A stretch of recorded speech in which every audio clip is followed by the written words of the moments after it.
रेत के बेकनार समंदर में एक तन्हा अरब अपनी ऊँटनी के साथ भटक रहा था। सूरज की तपश ने आसमान को आग का अलाव बना दिया था और रेत की लहरदार सतह इस आग के शोलों की अक्कासी कर रही थी। अरब की आंखें धुंधला रही थीं, होंठों पर पपड़ाहें जिम गई थीं और प्यास ने हल्क को खारजार बना दिया था।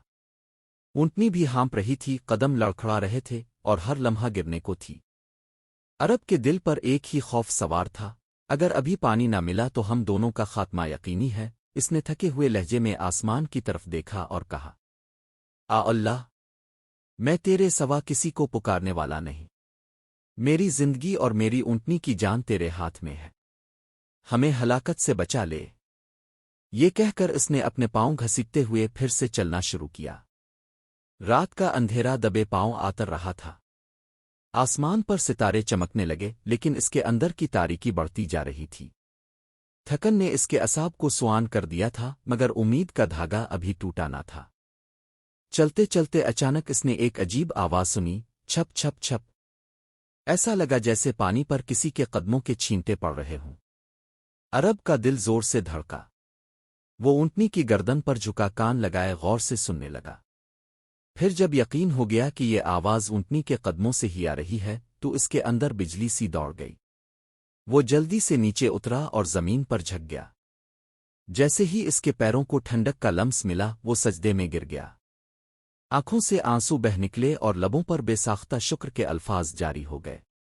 अल्हम्दुलिल्लाह, आ रब अल आलमीन, तेरा करम है। इसने मुट्ठी भर पानी उठाकर मुंह पर छिड़का, फिर लपक लपक कर पिया। ऊँटनी भी पानी पर झपट पड़ी, गोया जिंदगी लूट आई हो। दोनों ने इस तरह सैराब हैकर पिया जैसे प्यास ने उनकी रूह को झुलसा दिया था।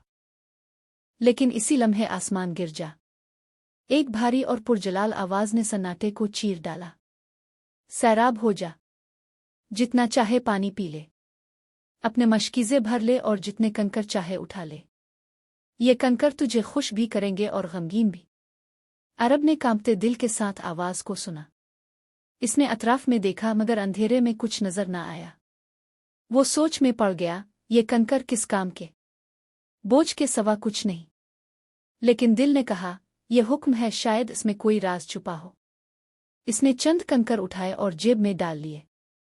फिर अपने मशकीज़े और मशकें पानी से भर कर ऊँटनी पर लादी और रात की तारीकी में चल पड़ा। सुबह सादिक के वक्त वो एक निस्बतन महफूज वादी तक पहुंचा। सूरज तुलू हो रहा था और परिंदों की आवाज़ें 400 गूंज रही थीं। इसने कांपते हाथों से खैमा लगाया, ऊँटनी को बिठाया और खुद थकन से चूर जमीन पर गिर कर सो गया। दोपहर के करीब वो बेदार हुआ, जिसमें हल्की सी ताकत लूट आई थी। इसने जेब में हाथ डाला तो उंगलियों को सख्ती का एहसास हुआ। याद आया, वही कंकर। इसके ज़हन में रात की भारी आवाज़ गूंजी, ये तुझे खुश भी करेंगे और गमगीन भी। इसने जेब से कंकर निकाले, लेकिन ये तो कंकर न थे। सूरज की किरणें उन पर पड़ते ही आंखें खीरा हो गई। सब्ज जमुर्द, सुर्ख याकूत, नीला लाजवर्द, फिरोजा और हीरों की दमक ने इसके होश उड़ा दिए। इसने हकलाते हुए कहा, सुबहान अल्लाह, ये तो कीमती जवाहरात हैं। खुशी की लहर उसके वजूद में दौड़ गई।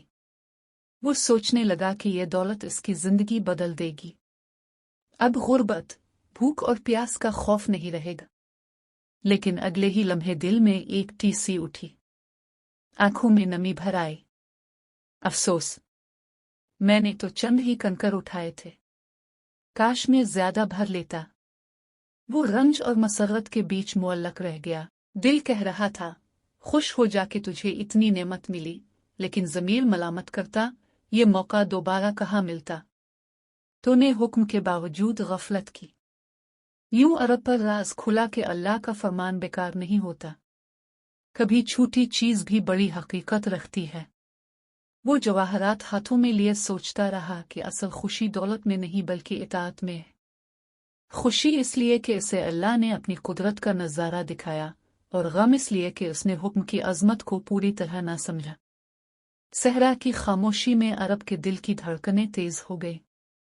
इसने हाथ उठाकर कहा, हे मेरे रब, मुझे आइंदा तेरे हुक्म की कदर करने की तौफीक दे। मुझे कनात और शुक्रगुजार दिल अता कर। ऊँटनी खेमे के बाहर सुकून से बैठी थी, مشکیزے پانی سے بھرے تھے اور خیمے کے اندر ایک انسان اپنی تقدیر کے نئے موڑ پر شکر اور حسرت کے سنگم میں کھڑا تھا۔